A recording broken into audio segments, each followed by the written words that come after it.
Class 12 के पाठ 5 यात्रियों के नजरिए समाज के बारे में उनकी समझ के विषय में आज हम पढ़ेंगे। प्राचीन काल से ही समय समय पर लोग विश्व के एक क्षेत्र से दूसरे क्षेत्र में यात्रा करते रहे हैं। इन यात्राओं के उद्देश्य क्या रहते हैं? सामान्य रूप से कार्य या रोजी रोजगार की तलाश में, प्राकृतिक आपदाओं से बचने के लिए, साहस से प्रेरित होकर, व्यापार के लिए, युद्ध अभियानों पर या तीर्थ यात्रा के लिए लोग एक जगह से दूसरी जगह, स्त्री हो या पुरुष, यात्रा करते रहे हैं। भारत के संदर्भ में मध्यकाल का सबसे महत्वपूर्ण जो यात्री रहा है वो है अल-बरूनी। अब अल-बरूनी कौन है? अल-बरूनी आज के उज्बेकिस्तान के एक बहुत ही प्रसिद्ध शहर ख्वारिज्म, जो कि उस समय इस्लामी शिक्षा का विद्वता का प्रमुख केंद्र था, वहां पर 973 ईस्वी में जन्म लिया। उसे अरबी, फारसी, सीरियाई, हिब्रू तथा बाद में संस्कृत का गूढ़ ज्ञान हो गया था और आगे चल करके वो इन भाषाओं का विद्वान भी हो गया था। इतना ही नहीं, वो यूनानी दार्शनिकों से भली भांति परिचित था और अरस्तु, प्लेटो, सुकरात को भली भांति जानता समझता था और उनको पढ़ रखा था। 1017 ईस्वी में महमूद गजनवी, जो अपने समय का महान योद्धा था, उसने जब ख्वारिज्म पर आक्रमण किया तब बंधक बनाकर बहुत सारे विद्वानों को ले आया। उन विद्वानों के समूह में एक अल-बरूनी भी था। चूंकि उस समय पंजाब गजनी साम्राज्य का एक अहम हिस्सा था, तो वह भारत के बहुत सारे इलाकों में यात्रा करने को प्रेरित हुआ। वो भारत में काफी समय तक रहा। यहाँ पर रह करके उसने वेदों, उपनिषदों, मनुस्मृति आदि का ज्ञान अर्जित कर लिया। वो ब्राह्मणों के सानिध्य में भी कई वर्षों तक रहा। उसकी महत्वपूर्ण कृति है किताबुल हिंद, जिसकी भाषा अत्यंत सरल है, स्पष्ट है और अरबी में लिखी गई है।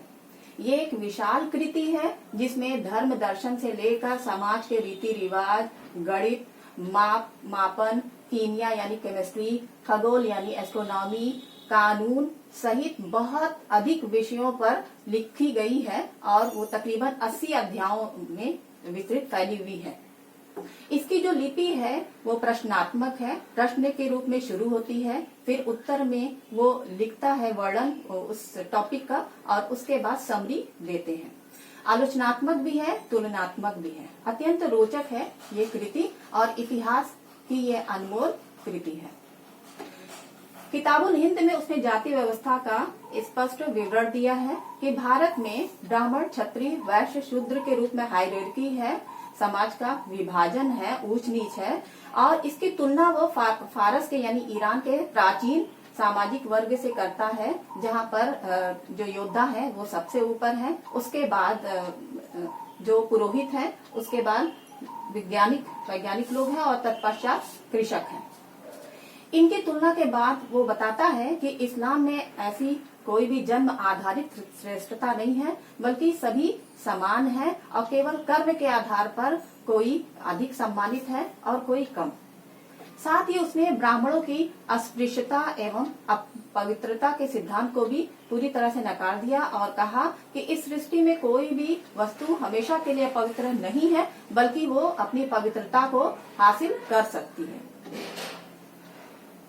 इसके बाद जो हमारे अगले यात्री हैं, बहुत ही महत्वपूर्ण इब्न बतूता, बल्कि इनको यात्रियों का राजकुमार कहा जाए तो गलत नहीं होगा, क्योंकि अफ्रीका के तेंजियर के अत्यंत प्रतिष्ठित सम्मानित परिवार में जन्म लेने वाले इब्न बतूता ने 22 साल की उम्र में घर छोड़ दिया। हर प्रकार के आराम को त्याग करके वो अफ्रीका से होते हुए एशिया में आए। Mecca, Medina, Yemen, Oman, Iran, Iraq, Syria से लेकर के वो भारत के विभिन्न शहरों से लेकर के मालदीव, सुमात्रा, आसाम, बंगाल से लेकर चाइना तक की यात्रा की थी, जो अद्भुत है। बहुत बड़े विद्वान थे, शरिया के विशेषज्ञ थे और इन्होंने हर प्रकार की शिक्षा को ग्रहण किया था। 30 साल तक अफ्रीका और एशिया की यात्रा के अनुभव के आधार पर अरबी में उनकी प्रसिद्ध कृति है किताबुल रहला। इसमें बहुत सारी चीजों की जानकारी हमें मिलती है। भारत के संदर्भ में देखा जाए तो उसने भारत के शहरों का बड़ा ही सुंदर वर्णन, जीवंत वर्णन किया है कि ये अत्यंत, दिल्ली और दौलताबाद जैसे शहर हैं जो अत्यंत भीड़ भाड़ से भरे हुए हैं। यहाँ बहुत सारी चमक दमक है, हर प्रकार की विलासिता की एवं जरूरत की वस्तुएं मिलती हैं। यहाँ पर दास दासी भी हर प्रकार के मिलते हैं। साथ ही उसने नारियल एवं पान जैसी अद्भुत वस्तुओं का वर्णन किया है जो कि भारत के बाहर अनजानी चीजें थी। उसने भारत की संचार प्रणाली का भी जीवंत वर्णन किया है कि किस प्रकार यहाँ बहुत ही तीव्र गति की डाक व्यवस्था थी जो अश्वारोही लोग प्रति 4 किलोमीटर पर पकड़ते थे डाक सामग्री को और बहुत तेजी से पहुंचा दिया करते थे। और पैदल डाक व्यवस्था भी थी जो प्रति किलोमीटर पर रहते थे और तीव्र गति से मैसेज को पहुंचाया करते थे।